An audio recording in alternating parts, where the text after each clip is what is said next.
Hello students, welcome to my channel knowledge की खोज।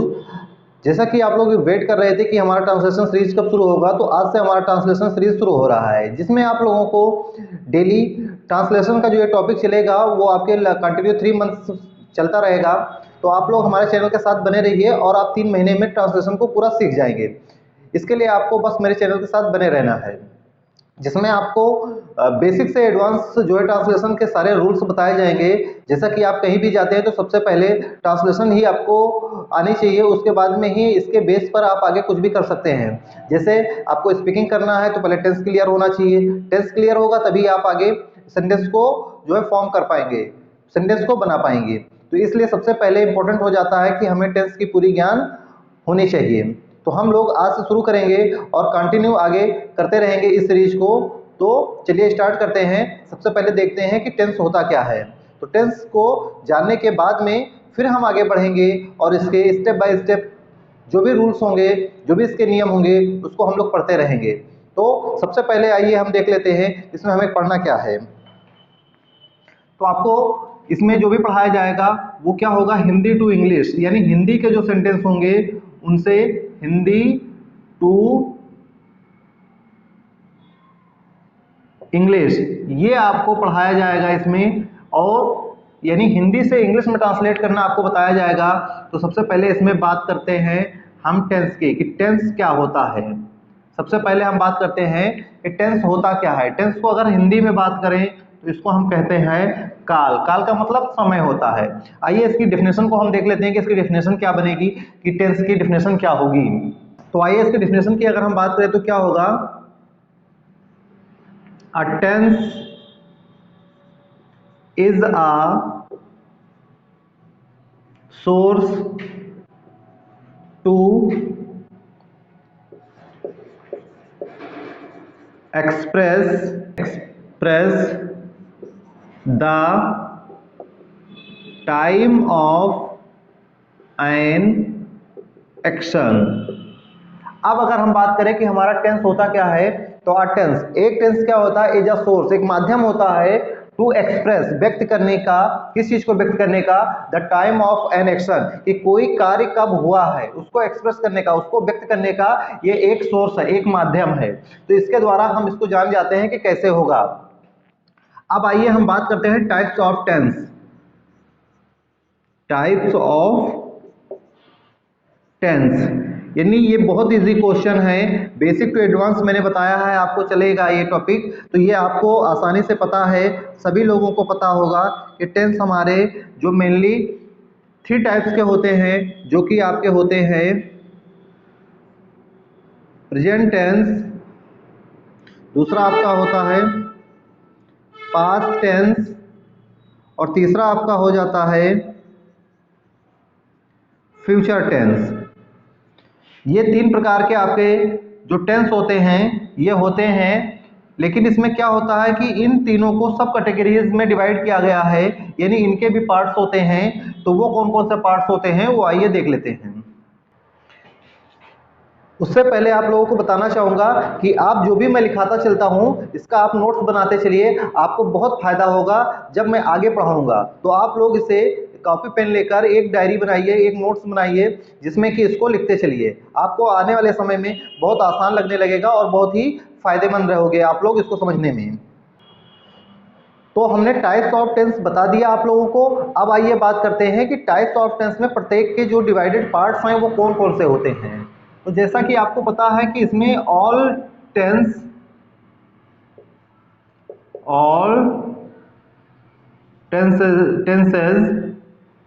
Have divided into 4 parts. ये 4 parts में आपके डिवाइड होते हैं, जो कि आपके सब कैटेगरी में आते हैं। और ये 4 पार्ट्स आपके होते कौन कौन से हैं। पहला होता है इनडेफिनिट टेंस, दूसरा आपका हो जाता है कॉन्टिन्यूअस टेंस, थर्ड आपका हो जाता है परफेक्ट टेंस, और फोर्थ आपका हो जाता है परफेक्ट कॉन्टिन्यूअस टेंस। ये 4 सब कैटेगरीज होते हैं आपके ऑल टेंसेस के, जैसा कि लिखा हुआ है। तो इनको हम समझेंगे कैसे। हर का, जैसे मान लीजिए अगर प्रेजेंट है तो इनके आगे प्रेजेंट लग जाएगा, पास्ट होगा तो पास्ट लग जाएगा, फ्यूचर होगा तो फ्यूचर लग जाएगा। सभी में ये 4 पार्ट्स डिवाइड होते हैं, यानी कुल मिला के हमारे 4 ये सब कैटेगरीज हो गए और 3 मेन कैटेगरीज हो गए। कुल मिला के हमें पढ़ने हैं 12 टेंसेस पढ़ने हैं। 12 टेंसेस को पढ़ने के लिए हमें पहले एक एक टेंस को डिटेल में स्टडी करना पड़ेगा, उसको डीपली अध्ययन करना पड़ेगा, तभी हम इसको जान सकते हैं, आसानी से हम सेंटेंस को बना सकते हैं। फिलहाल हम लोग एक एक टेंस को शुरू करेंगे और उसको कंप्लीट करने के बाद में आगे बढ़ेंगे। कोई भी वीडियो मेरा इतना लंबा नहीं होगा जिससे कि आप लोग बोर हों। हम छोटे छोटे टॉपिक पे वीडियो बनाएंगे ताकि आप आसानी से उसको देखकर समझकर नोट कर सकें। फिलहाल हम इनको शुरू करने से पहले, ट्रांसलेशन को शुरू करने से पहले या टेंस को बनाने से पहले हमें ये जानना जरूरी है कि कौन कौन से ऐसे सेंटेंस होते हैं जिनको हम हिंदी टू इंग्लिश ट्रांसलेट करते हैं। हिंदी टू इंग्लिश ट्रांसलेट करने के लिए हमें पहले यही जानना जरूरी है कि कौन कौन से ऐसे सेंटेंस हैं जिनको हम हिंदी से इंग्लिश में ट्रांसलेट करते हैं। तो आइए पहले उनको देख लेते हैं। There are 4 types of sentences, यानी 4 टाइप्स ऑफ सेंटेंसेस हैं जिनको हम हिंदी टू इंग्लिश ट्रांसलेट करते हैं।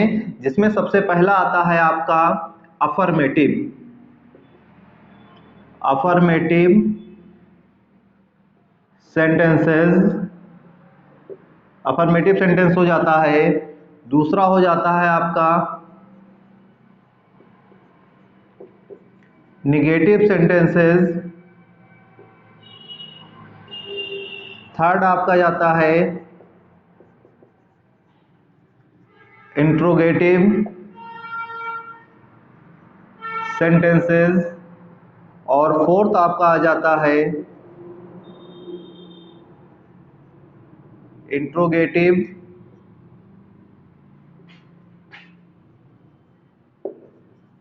Negative sentences. ये 4 टाइप्स हैं जिनको हम हिंदी से इंग्लिश में ट्रांसलेट करते वक्त इनकी जरूरत पड़ती है या इनको हमें जानना जरूरी होता है। तो सबसे पहला आपका आता है अफर्मेटिव सेंटेंस। ये हर टेंस में मिलेगा। फिर निगेटिव में हम आपको बनाना बताएंगे, फिर इंट्रोगेटिव में मैं आपको बनाना बताऊंगा, और उसके बाद में एक ही टेंस के ये चारों पार्ट को लेकर हम लोग चलेंगे, जिससे कि आपको कोई प्रॉब्लम ना हो, आसानी से इसको समझ सकें। तो चलिए स्टार्ट करते हैं, जो कि हमारा फर्स्ट टेंस है जिसको हम कहेंगे प्रेजेंट टेंस, और प्रेजेंट टेंस के साथ हम इसको आगे कैरी करेंगे। तो सबसे फर्स्ट हमारा जो टॉपिक आता है वो आता है प्रेजेंट टेंस। प्रेजेंट टेंस, अगर हम प्रेजेंट टेंस की बात करें तो प्रेजेंट टेंस की पहचान जानना हमें जरूरी है कि अगर हम पहचान नहीं पाएंगे तो प्रेजेंट को हम पास्ट मान लेंगे, पास्ट को प्रेजेंट मान लेंगे, फ्यूचर को प्रेजेंट मान लेंगे या फ्यूचर को पास्ट मान लेंगे। तो इसको पहचानने के लिए इसमें हमें पता होना चाहिए कि वाक्य के अंत में है, हो, हूं आदि शब्द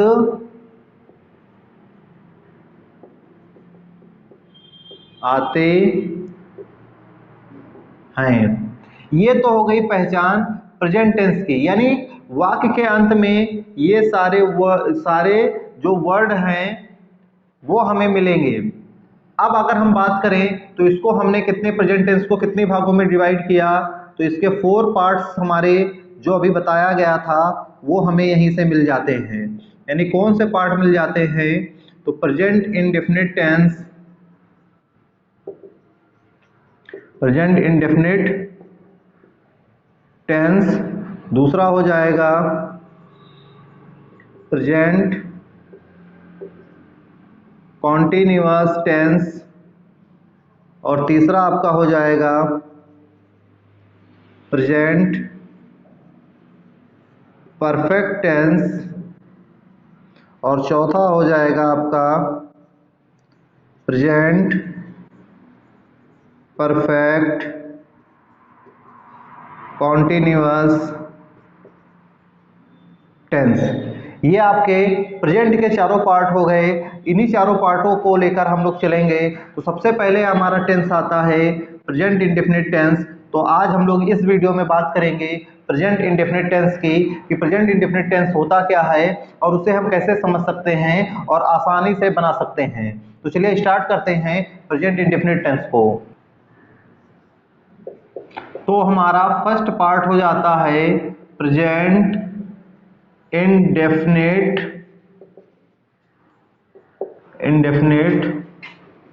टेंस। प्रेजेंट इंडेफिनिट टेंस हमारा होगा, इसकी सबसे पहले जैसे हमने प्रेजेंट टेंस की पहचान की बात की थी, इसकी हम पहचान की बात कर लेते हैं। तो पहचान हमारा हो जाएगा वाक्य के अंत में ता है, ती है, ते हैं आदि शब्द आते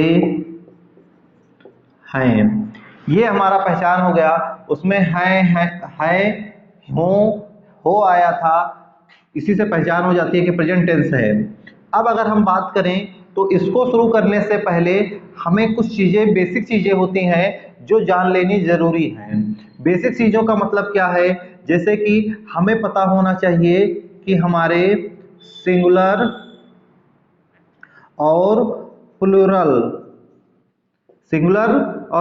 सब्जेक्ट कौन से होते हैं, यानी हम कहते हैं एक वचनकर्ता और इसको हम कहते हैं बहुवचनकर्ता। कौन से हमारे हो सकते हैं सिंगुलर सब्जेक्ट और प्लूरल सब्जेक्ट कौन से होते हैं वो जान लेते हैं।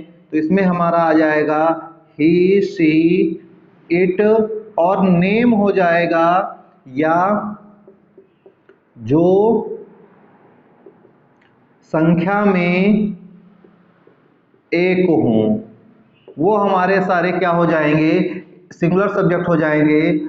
और इसमें क्या आ जाएगा आपका आई, वी, यू, दे, या जो संख्या में एक से अधिक हों, वो हमारे कहलाएंगे, जो है प्लूरल सब्जेक्ट कहलाएंगे। ये आप लोग ध्यान रखिए, इसको आप नोट करके अपने पास रखिए। मैंने बताया है कि जितना ही आप इसको नोट करके रखेंगे अगले स्टेप में आपको उतना ही आसान होगा। अब हमने ये तो जान लिया कि ये सिंगुलर सब्जेक्ट होता है और ये प्लूरल सब्जेक्ट होता है, लेकिन सब्जेक्ट क्या होता है। अब हम बात करते हैं कि सब्जेक्ट क्या है।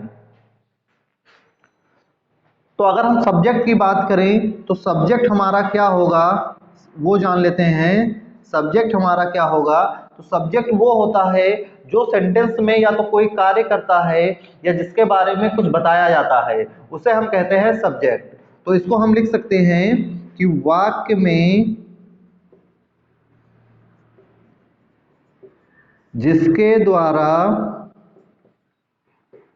कोई कार्य किया जाता है या उसके बारे में बात कही गई होती है, सब्जेक्ट कहलाता है। वाक्य में जिसके द्वारा कोई कार्य किया जाता है या उसके बारे में बात कही गई होती है, सब्जेक्ट कहलाता है। कैसे सब्जेक्ट कहलाता है ये आइए हम देख लेते हैं। जैसे हमने लिखा मोहन स्कूल जाता है।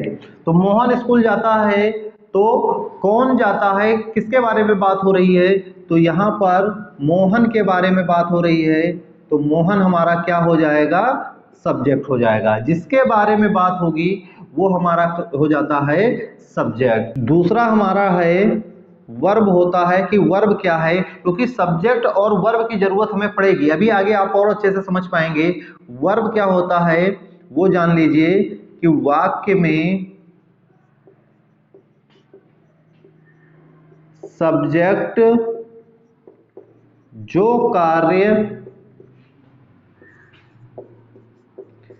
करता है वह वर्ब होता है। कैसे? जैसे इसी सेंटेंस को अगर हम ले लें एग्जाम्पल के तौर पर, तो इसमें क्या हो जाएगा, हमने लिखा मोहन स्कूल जाता है। मोहन स्कूल जाता है तो मोहन तो हमारा सब्जेक्ट हो गया जैसा कि ऊपर लिखा हुआ है। और मोहन क्या कर रहा है, मोहन कौन सा काम करता है, तो मोहन जाता है, तो जाना हमारा क्या हो गया, वर्ब हो गया। और एक चीज ध्यान रखना कि वर्ब में हमेशा जब मीनिंग निकाला जाएगा तो जाता की कोई मीनिंग नहीं होता है, जाना की मीनिंग होता है। जाना वर्ब होता है, तो जाना यानी इसके जब भी कोई वर्ब होगा तो उसके लास्ट में हमें ना शब्द जरूर मिलेगा। जैसे लिखना, उठना, बैठना, पढ़ना, सोना, खेलना, ये सब हमारे क्या है, वर्ब हैं। तो इस प्रकार के जो वर्ब हैं, और जो जो वर्ब आता जाएगा उसकी आप एक सूची बनाते जाइएगा, उससे आपको आसानी होगी सेंटेंस को बनाने में। तो आपको मैंने सब्जेक्ट बता दिया, आपको मैंने वर्ब बता दिया, बाकी जो चीजें आएंगी वो ऐसे ही आपको हम समझाते चलेंगे, आपके जो है समझ में आता रहेगा, उसमें कोई दिक्कत होने वाली नहीं है। अब आइए आगे बात करते हैं कि कैसे इसको हम ट्रांसलेट करेंगे।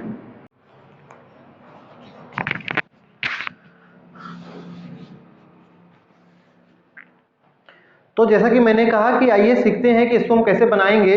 तो सबसे पहले आपको पता होना चाहिए इसमें हमें दो रूल अप्लाई करने होते हैं।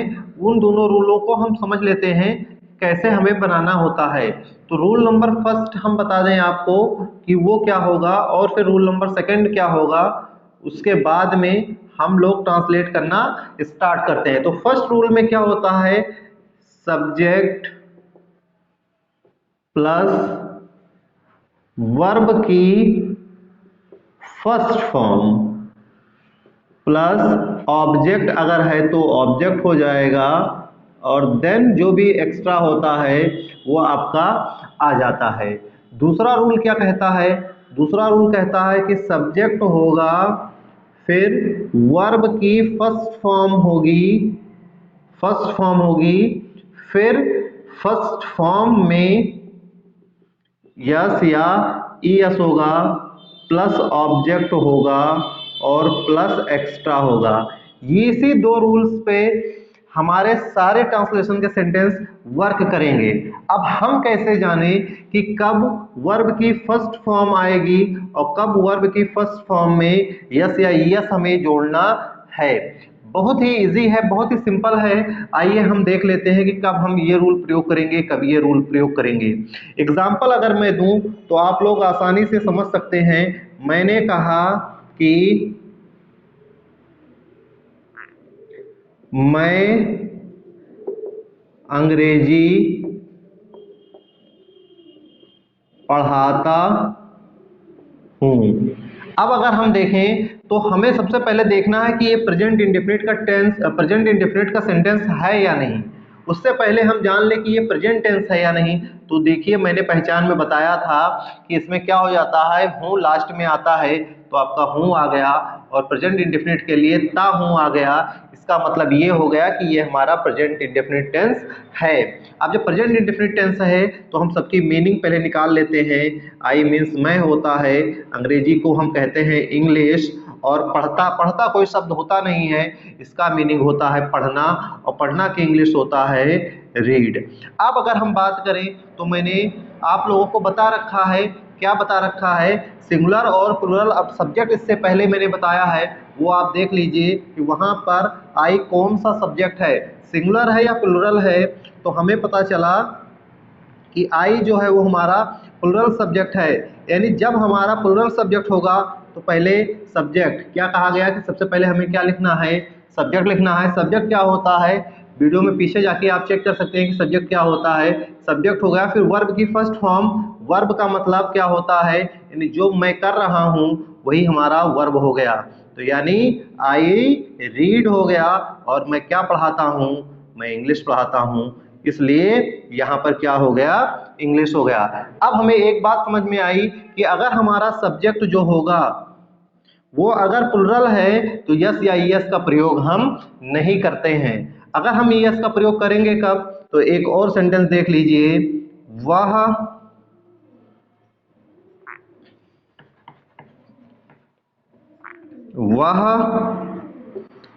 अंग्रेजी पढ़ाता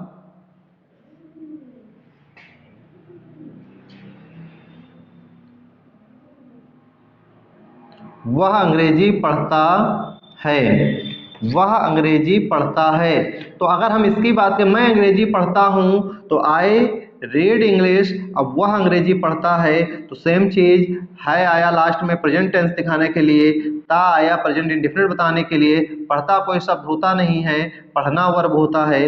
तो यहाँ पे क्या आ जाएगा, सब्जेक्ट की अगर हम बात करें तो वह की इंग्लिश होती है ही, पढ़ना की इंग्लिश ये ऊपर लिखा हुआ है, रीड हो गया, और इंग्लिश का तो आप लोग जानते ही हैं कि अंग्रेजी होता है।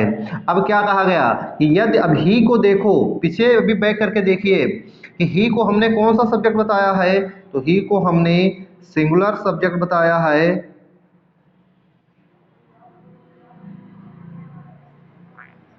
ही को मैंने सिंगुलर सब्जेक्ट बताया है, तो सिंगुलर सब्जेक्ट जब होगा तो वर्ब में यस या ईएस का प्रयोग हम करते हैं। अब रीड है तो रीड में यस लग जाएगा और रीड्स हो जाएगा। इस प्रकार से हम समझ जाएंगे कि जब एक वचन करता होगा, यानी जब सिंगुलर सब्जेक्ट होगा तो उसमें यस या ईएस लगेगा, और जब सिंगुलर सब्जेक्ट नहीं होगा, प्लुरल सब्जेक्ट होगा, तो उसमें यस या ईएस का प्रयोग नहीं होगा, एग्जैक्ट मीनिंग उसकी वहां पर लिख दी जाएगी। अब आइए कुछ सेंटेंस मैं बनवा रहा हूं, फिर मैं कुछ सेंटेंस आप लोगों के साथ करवा रहा हूं, आप लोग करिए मेरे साथ ताकि आपको ये अच्छे से समझ में आ जाए। तो देखते हैं पहला सेंटेंस कि क्या होगा। ये रूल आप अपने कॉपी में कहीं नोट करके रख लीजिए ताकि इसको, इसी की जरूरत अभी पढ़ने वाली है। तो ये कुछ सेंटेंस लिखे हैं जिनको मैं करवा रहा हूँ, आप पहले तो इनको खुद बनाने का प्रयास कर लीजिए। खुद बनाने के लिए आप वीडियो को रोककर अपनी कॉपी में बना लीजिए, अगर आपसे बन जाता है तो मेरे साथ चेक कर लीजिए, और अगर आपको अभी भी नहीं समझ में आता है तो मैं इसको एक एक सेंटेंस बनवाता चलता हूँ, आप वीडियो को रोक रोक कर एक एक सेंटेंस बनाते चलिए, और उसके अगला सेंटेंस जो है अपने मन से रिवीजन करते चलिए, आपका बनने लगेगा। एकदम 100% है कि 8 सेंटेंस में आपका बनने लगेगा। तो पहला सेंटेंस हमारा है, मैं सिखाता हूँ। तो मैं की इंग्लिश क्या हो गई, आई। सिखाना, सिखाना की इंग्लिश होता है टीच, तो आई टीच। सिखाता हूं या पढ़ाता हूं, आई टीच, आई टीच। अब दूसरा कहा गया, तुम सीखते हो, तुम सीखते हो। तो सब्जेक्ट हमारा क्या हो गया, यू, तो यू हो गया, और सीखने की इंग्लिश हो गई लर्न, यू लर्न हो गया। अगर हम तीसरे सेंटेंस की बात करें तो वह आते हैं, तो वह की इंग्लिश क्या हो गई, दे। यानी यहाँ पे हम अगर ध्यान से देखें तो हम क्या यूज कर रहे हैं, सब्जेक्ट यूज कर रहे हैं, और सब्जेक्ट के साथ वर्ब यूज कर रहे हैं। और वर्ब की कौन सी फॉर्म यूज कर रहे हैं, तो फर्स्ट फॉर्म। यानी सारे सब्जेक्ट जो हमारे आ रहे हैं वो प्लुरल सब्जेक्ट आ रहे हैं, बहुवचनकर्ता आ रहे हैं। हम कूदते हैं, तो हम कूदने की इंग्लिश हो जाएगा वी जंप, बी जंप हो जाएगा। लोग सोचते हैं, तो ये क्या होगा कि लोगों की इंग्लिश हो गया पीपल, पीपल, और सोचने की इंग्लिश हो जाती है थिंक, तो पीपल थिंक। बच्चे प्रयास करते हैं, बच्चे की इंग्लिश हो गया चिल्ड्रन, चिल्ड्रन, और प्रयास करना क्या क्या हो जाएगा, ट्राई। तो खिलाड़ी दौड़ते हैं, अब यहाँ देखिए खिलाड़ी लिखा है, खिलाड़ियों नहीं लिखा है, खिलाड़ी दौड़ते हैं, यानी ये भी हमारा प्लुरल में है, तो खिलाड़ी की इंग्लिश हो जाता है प्लेयर्स, प्लेयर्स क्या हो जाएगा, रन, दौड़ते हैं। फिर विद्यार्थी स्वागत करते हैं, विद्यार्थी की इंग्लिश आप लोगों को पता होगी स्टूडेंट्स, और स्वागत करने का इंग्लिश हो जाएगा वेलकम। इस प्रकार से आप ये सारे सब्जेक्ट जो इसमें यूज हुए हैं, ये सारे प्लुरल सब्जेक्ट यूज हुए हैं। आप क्या करिए कि इनको याद कर लीजिए कि ये सारे हमारे प्लुरल सब्जेक्ट होते हैं। अब आइए हम बात करते हैं कि जब हमारा सिंगुलर सब्जेक्ट होगा तो कैसे बनेगा। तो ये सेंटेंस जो आपके लिखे हैं, इनको भी आप वीडियो रोक के आप इनको पहले बना लीजिए, फिर मेरे साथ आप इनको चेक करिए। आप मेरे साथ अगर इसको चेक करेंगे खुद बनाकर, तो आपकी इंग्लिश इंप्रूव होने की ज़्यादा संभावना बनती है कि आप आसानी से सही ढंग से इसको इंप्रूव कर सकते हैं, सीख सकते हैं, क्योंकि जितना प्रैक्टिस करेंगे उतना सीखेंगे। बस ये ध्यान रखिए कि इसको हमें प्रैक्टिस करना है। तो जैसे लिखा गया वह लिखता है, तो वह की इंग्लिश हमें पता होना चाहिए कि वह की इंग्लिश होता है ही, और लिखना की इंग्लिश होता है राइट। अब यहाँ पे बात करें तो ही जो आया, ये आपका कौन सा करता है, कौन सा सब्जेक्ट है, तो ये सिंगुलर सब्जेक्ट हो गया, इसलिए इसमें क्या लग गया, यस लग गया। वह हंसती है, तो इसमें भी बात किया गया। अब यहाँ लड़की की बात हो रही है, इसलिए यहाँ पे ही ना होकर शी हो जाएगा। हंसती है, हंसना की इंग्लिश होता है लाफ। अब लाफ है, सी की अगर हम बात करें, सी भी हमारा सिंगुलर सब्जेक्ट होता है, तो इसमें हमारा क्या बढ़ जाएगा, लाफ्स। तो वो हंसती है, ही शी लाफ्स।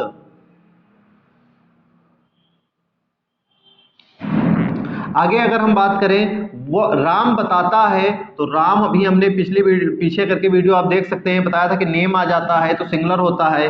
बताना की इंग्लिश होता है टेल, तो टेल में यस लग जाएगा, टेल्स हो जाएगा। सीता पूछती है, तो सीता सिंगुलर सब्जेक्ट हो गया। पूछना का इंग्लिश होता है आस्क, यस लग जाएगा। उसके बाद में वह सब्जी बेचता है, तो ही बेचना की इंग्लिश सेल होता है। ही एक वचन करता बता चुके, तो क्या बेचता है, तो ये हो जाएगा वेजिटेबल्स। वो वेजिटेबल्स यानी सब्जियां बेचता है। वह नफरत करती है, कौन करती है, यानी शी हो जाएगा, शी हेट्स। नफरत की इंग्लिश होती है हेट। सुरभि समझती है, तो क्या हो जाएगा, सुरभि। अंडरस्टैंड मीन समझना होता है, तो अंडरस्टैंड्स हो जाएगा, सुरभि अंडरस्टैंड्स। उसके बाद में गोविंद सुधरता है, तो क्या हो जाएगा, गोविंद इम्प्रूव्स।